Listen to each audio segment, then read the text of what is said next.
जय हिंद। स्वागत है आपका द जीएस रिसर्च सेंटर में। दोस्तों, आज हम बायोलॉजी के 78 मोस्ट इंपॉर्टेंट क्वेश्चंस के बारे में डिस्कस करने वाले हैं जो परीक्षाओं में बार बार पूछे जाते हैं। तो आइए शुरू करते हैं आज का सेशन। वीडियो को लास्ट तक ध्यान से देखिएगा। आज का पहला क्वेश्चन है, रक्त का थक्का जमाने में सहायक विटामिन है? तो विटामिन के है जो रक्त का थक्का जमाने में सहायक होता है। नेक्स्ट है, रुधिर का थक्का बनने का समय? तो ये कितना समय है? 2 से 5 मिनट होता है रुधिर का थक्का जमने का समय। नेक्स्ट क्वेश्चन है, आरबीसीज का जीवन काल? आरबीसीज यानी लाल रक्त कणिकाएं, इनका जीवन काल कितना होता है? 120 दिन। नेक्स्ट क्वेश्चन है, सबसे बड़ी सिरा? तो सबसे बड़ी सिरा कौन सी है? इन्फीरियर। और सबसे बड़ी डब्ल्यूबीसी कौन सी है?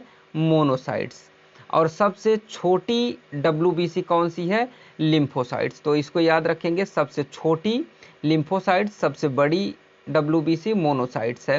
नेक्स्ट क्वेश्चन है, सबसे बड़ी लार ग्रंथि? तो कौन सी है? पैरोटिड ग्रंथि जो है ये लार ग्रंथि है जो मानव शरीर की सबसे बड़ी लार ग्रंथि है। शरीर का सबसे कठोर भाग कौन सा होता है? तो दांत का इनेमल। दांत का इनेमल शरीर का सबसे कठोर भाग होता है। और सबसे कम पुनरुद्भवन की क्षमता किसमें होती है? तो मस्तिष्क में। मस्तिष्क में सबसे कम पुनरुद्भवन की क्षमता होती है। और सर्वाधिक पुनरुद्भवन की क्षमता किसमें होती है? यकृत में होती है। याद रखेंगे, यकृत में सर्वाधिक पुनरुद्भवन की क्षमता होती है। मस्तिष्क में सबसे कम होती है, इसीलिए मस्तिष्क में अगर चोट लग जाती है तो वो ठीक नहीं होती। अगला है, सबसे बड़ी ग्रंथि? तो सबसे बड़ी ग्रंथि कौन सी है? यकृत है। और सबसे लंबी पेशी कौन सी है? तो सर्टोरियास। सर्टोरियास शरीर की सबसे लंबी पेशी है। और सबसे बड़ी अस्थि, सबसे बड़ी अस्थि यानी सबसे बड़ी हड्डी कौन सी है? फीमर, जो जांघ में पाई जाती है। जांघ की फीमर हड्डी जो है वो शरीर की सबसे बड़ी हड्डी है। और सबसे छोटी अस्थि कौन सी होती है? ये स्टेपीज। स्टेपीज ये कान में पाई जाती है, मध्य कर्ण में पाई जाती है स्टेपीज, जो शरीर की सबसे छोटी अस्थि मानी जाती है। शरीर में ऑक्सीजन का परिवहन किसके द्वारा होता है? ये रक्त के द्वारा शरीर में ऑक्सीजन का परिवहन होता है, रक्त के माध्यम से। अगला क्वेश्चन है, जराविक सेवन है? तो जराविक सेवन क्या है? ये कृत्रिम हृदय है जिसका नाम क्या है? जराविक सेवन। अगला क्वेश्चन, हृदय से शरीर की ओर रक्त ले जाने वाली रक्तवाहिनी कहलाती है? यहाँ पे ध्यान रखेंगे, हृदय से शरीर की ओर कहा जा रहा है। हृदय से शरीर की ओर रक्त ले जाने वाली रक्तवाहिनी को क्या कहेंगे? धमनी। और शरीर से हृदय की ओर रक्त ले जाने वाले रक्तवाहिनी को क्या कहेंगे? सिरा। तो यहाँ पे याद रखेंगे, शरीर से हृदय की ओर और हृदय से शरीर की ओर। ठीक। अगला क्वेश्चन है, हृदय की धड़कन का नियंत्रक है? यानी हृदय की धड़कन का नियंत्रण कौन करता है? पेसमेकर करता है। पेसमेकर हृदय की धड़कन का नियंत्रक है। नेक्स्ट क्वेश्चन है, रक्त का पीएच मान होता है? तो रक्त का पीएच मान कितना होता है? 7.4, 7.4 रक्त का पीएच मान होता है। रक्त का विलयन है? तो रक्त का विलयन कैसा विलयन है? क्षारीय विलयन है। ठीक। और अगला क्वेश्चन है, वृक्क का भार है? तो वृक्क का भार कितना होता है? 150 ग्राम। 150 ग्राम वृक्क का भार होता है। और रक्त को शुद्ध करता है? तो रक्त को शुद्ध क्या करता है? कौन करता है? किडनी करता है। यानी किडनी को ही क्या कहते हैं? वृक्क। तो वृक्क जो है ये रक्त को शुद्ध करता है, फिल्टर करता है। नेक्स्ट क्वेश्चन है, आरएच फैक्टर के खोजकर्ता? तो आरएच फैक्टर के खोजकर्ता कौन है? लैंड स्टीनर एवं वीनर, ये दोनों लोगों ने मिलके आरएच फैक्टर की खोज की थी। आरएच फैक्टर संबंधित है? तो आरएच फैक्टर किससे संबंधित है? रक्त से, ब्लड से संबंधित है आरएच फैक्टर। सर्वग्राही रक्त समूह है? तो सर्वग्राही कौन सा रक्त समूह है? ए बी है। जो ए बी ब्लड ग्रुप का है वो किसी भी ब्लड ग्रुप का रक्त ले सकता है। और सर्वदाता रक्त समूह क्या है? ओ है।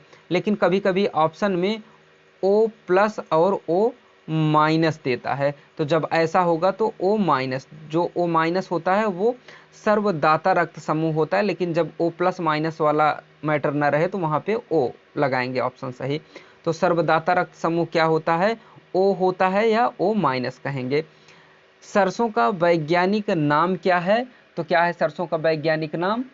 ब्रासिका कैंपिस्टिस सरसों का वैज्ञानिक नाम है। अगला क्वेश्चन है, चना का वैज्ञानिक नाम है, तो चने का वैज्ञानिक नाम क्या है? Scissor arietinum. ठीक, चने का वैज्ञानिक नाम। और अगला क्वेश्चन है, मटर का वैज्ञानिक नाम क्या है? तो मटर क्या है? पाइजम सटाइवम। नेक्स्ट क्वेश्चन है, गेहूं का वैज्ञानिक नाम क्या है? तो गेहूं का वैज्ञानिक नाम क्या है? Triticum aestivum. ठीक, और धान का वैज्ञानिक नाम क्या है? तो धान का ओरिजा सटीवा। ठीक, ओरिजा सटीवा किसका? धान का वैज्ञानिक नाम है। देखिए, वैज्ञानिक नाम से प्रश्न बहुत बार पूछे जाते हैं। आम का भी बहुत बार, आम का और मटर का सबसे ज़्यादा पूछा जाता है, हमेशा परीक्षाओं में यही बार बार रिपीट करता है। आम का वैज्ञानिक नाम क्या है? Mangifera indicus. ठीक, मैंगीफेरा इंडिकस किसका नाम है? आम का वैज्ञानिक नाम। और मक्खी का वैज्ञानिक नाम क्या है? तो मक्खी का वैज्ञानिक नाम मास्का डोमेस्टिका है। और गाय का वैज्ञानिक नाम क्या है? बोस इंडिकस। बोस इंडिकस किसका नाम है? गाय का वैज्ञानिक नाम है। और नेक्स्ट क्वेश्चन है, कुत्ता का वैज्ञानिक नाम क्या है? तो कुत्ते का क्या वैज्ञानिक नाम है? कैनीज फैमिलियर्स। ठीक, कैनीज फैमिलियर्स किसका नाम है? कुत्ते का वैज्ञानिक नाम। और बिल्ली का वैज्ञानिक नाम क्या है? Felis domestica. नेक्स्ट है, मेढक का वैज्ञानिक नाम क्या है? तो मेढक का राना ट्रग्रिना है। ठीक, और नेक्स्ट क्वेश्चन है, मानव का वैज्ञानिक नाम। ये भी बहुत बार पूछा जाता है, मानव का वैज्ञानिक नाम तो क्या है? Homo sapiens. ठीक, नेक्स्ट क्वेश्चन है, एक वयस्क मनुष्य के प्रत्येक जबड़े में कितने दांत पाए जाते हैं? तो कितने पाए जाते हैं? 16 दांत। याद रखेंगे, यहाँ पे वयस्क मनुष्य की बात कर रहा है। ठीक, 16 दांत वयस्क मनुष्य के प्रत्येक जबड़े में पाए जाते हैं, इसीलिए 16 दूना 32 दांत होते हैं। नेक्स्ट क्वेश्चन है, लंबे समय तक कठोर शारीरिक कार्य के पश्चात मांसपेशियों में थकान अनुभव होने का कारण क्या होता है? तो क्या कारण होता है? ग्लूकोज का अवक्षय। ग्लूकोज के अवक्षय के कारण ही थकान महसूस होने लगती है लंबे समय तक कार्य करने पे। और ये जो ग्लूकोज का अवक्षय है, इसमें लैक्टिक एसिड जमा हो जाता है, जिसकी वजह से शरीर में जलन और थकान महसूस होती है। लैक्टिक एसिड ऑप्शन में रहे तो वो भी, या ग्लूकोज का अवक्षय, दोनों सही होगा। नेक्स्ट क्वेश्चन है, वनस्पति विज्ञान के जनक कौन थे? तो कौन है? थियोफ्रेस्टस। थियोफ्रेस्टस क्या है? वनस्पति विज्ञान के जनक। और अगला क्वेश्चन है, कौन सा कीड़ा अपने जीवन चक्र के कोशित चरण में वाणिज्यिक तंतु पैदा करता है? तो कौन है? रेशम का कीड़ा। रेशम का कीड़ा है। नेक्स्ट क्वेश्चन है, चावल की फसल के लिए कौन अच्छे जैव उर्वरक का कार्य करता है? तो कौन है? नील हरित शैवाल हैं, चावल की फसल के लिए अच्छे जैव उर्वरक का कार्य करते हैं। नेक्स्ट क्वेश्चन है, इफेड्रिन औषधि का उपयोग किस रोग में होता है? तो ये किस में होता है? अस्थमा रोग में किया जाता है। नेक्स्ट क्वेश्चन है, जीव विज्ञान का जनक कौन थे? तो जीव विज्ञान के जनक अरस्तु को माना जाता है। नेक्स्ट क्वेश्चन है, प्याज की खेती कैसे की जाती है? तो प्याज की खेती पौध प्रतिरोपण करके की जाती है। ये टाइपिंग मिस्टेक है, पौध प्रतिरोपण करके की जाती है। नेक्स्ट क्वेश्चन है, मनुष्य में अवशेषी अंग क्या है? तो मनुष्य में कर्णपल्लव पेशियां जो हैं, ये अवशेषी अंग मानी जाती हैं। उत्परिवर्तन का सिद्धांत किसने दिया था? तो किसने दिया? डी व्रीज ने। डी व्रीज ने उत्परिवर्तन का सिद्धांत दिया था। नेक्स्ट क्वेश्चन है, घोंसला बनाने वाला सांप कौन सा है? King cobra. किंग कोबरा क्या घोंसला बनाता है? शिशु का पितृत्व स्थापित करने के लिए किस तकनीक का प्रयोग किया जा सकता है? तो कौन सी तकनीकी है? डीएनए फिंगरप्रिंटिंग का। अगला क्वेश्चन है, नदियों में जल प्रदूषण किससे मापा जाता है? तो जल प्रदूषण किससे मापा जाता है? पानी में ऑक्सीजन की घुली हुई मात्रा से। ऑक्सीजन की घुली हुई मात्रा से ये मापा जाता है कि कितना प्रदूषण है, कितना शुद्ध जल है। अगला क्वेश्चन है, मस्तिष्क का जो भाग बुद्धि का भाग कहलाता है, उसे वैज्ञानिक भाषा में क्या कहा जाता है या क्या कहलाता है? तो क्या कहलाता है वो? सेरिब्रम हेमिसिफेयर। नेक्स्ट क्वेश्चन है, मृदा को नाइट्रोजन से भरपूर करने वाली फसल कौन सी है? तो कौन सी है? मटर की फसल। जिस खेत में मटर की फसल लगाई जाती है उसमें क्या होता है, मृदा को नाइट्रोजन से भरपूर बना देता है, नाइट्रोजन युक्त मृदा हो जाती है। अगला क्वेश्चन है, हमारी जीभ पर स्वाद कलिकाएं जो खट्टा का ज्ञान कराती हैं जीभ के किस भाग पर पाई जाती हैं? तो वो किस भाग पे पाई जाती हैं? पार्श्व भाग पे, यानी पीछे के भाग पे पाई जाती हैं। ये हमारी जीभ है तो यहाँ पे जो खट्टा का ज्ञान कराती हैं वो कहाँ पे? ये पीछे की तरफ यहाँ पे पाई जाती हैं। और जो मीठा होता है वो कहाँ पे? आगे की तरफ। अगला क्वेश्चन है, समतापी प्राणियों में ताप का नियमन करने वाला मस्तिष्क केंद्र क्या है? तो कौन सा है? हाइपोथैलेमस। वृक्ष की आयु का वर्षों में निर्धारण किस आधार पर किया जाता है? तो वृक्ष की आयु का निर्धारण कैसे किया जाता है? उसमें उपस्थित वार्षिक वलयों की संख्या के आधार पे। तो जो वलय पौधों में देखेंगे, पौधा काटेंगे तो ऐसे सर्कुलर शेप में वलय बने रहते हैं, उसी से ये पता लगाया जाता है कि ये कितना वर्ष पुराना पौधा है। अगला क्वेश्चन है, प्रकाश संश्लेषण की क्रिया में प्रकाश ऊर्जा किस ऊर्जा में परिवर्तित होती है? तो सही जवाब क्या होगा? रासायनिक ऊर्जा। नेक्स्ट क्वेश्चन है, हरे फलों को कृत्रिम रूप से पकाने हेतु कौन सी गैस का प्रयोग करते हैं? तो कौन सी गैस का प्रयोग करते हैं? एसीटिल का। एसीटिल का प्रयोग हरे फलों को कृत्रिम रूप से पकाने के लिए किया जाता है, एसीटिल का। अगला क्वेश्चन है, एक जलीय पौधे को क्या कहते हैं? तो जो जलीय पौधे हैं उनको हाइड्रोफाइटा कहा जाता है। नेक्स्ट क्वेश्चन है, जनसंख्या एवं मानव जाति के महत्वपूर्ण आंकड़ों के अध्ययन को कहते हैं, क्या कहते हैं उसको? जनांकिकी। जनांकिकी, ठीक। जनसंख्या एवं मानव जाति के महत्वपूर्ण आंकड़ों क्या कहते हैं? जनांकिकी। वृद्धावस्था के अध्ययन को क्या कहा जाता है? जेरेंटोलॉजी। वृद्धावस्था के अध्ययन क्या कहते हैं? जेरेंटोलॉजी। अगला क्वेश्चन है, कृषि की वह शाखा जो पालतू पशुओं के चारे, आश्रय, स्वास्थ्य तथा प्रजनन से संबंधित होती है, उसे क्या कहते हैं? उसको पशुपालन कहा जाता है, पशुपालन।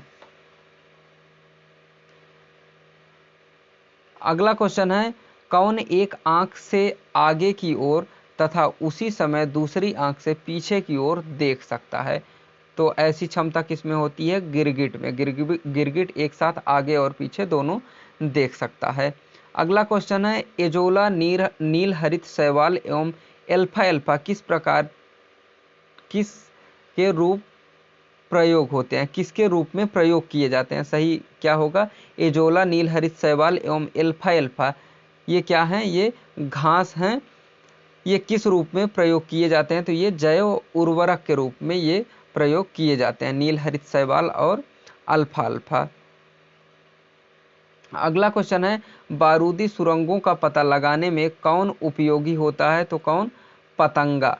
पतंगा जो है ये बारूदी सुरंगों का पता लगाते हैं, इनके माध्यम से सुरंगों का पता लगाया जाता है। नेक्स्ट क्वेश्चन है, जीनोम चित्रण का संबंध किसके चित्रण से है? तो किससे है? जीन्स से है।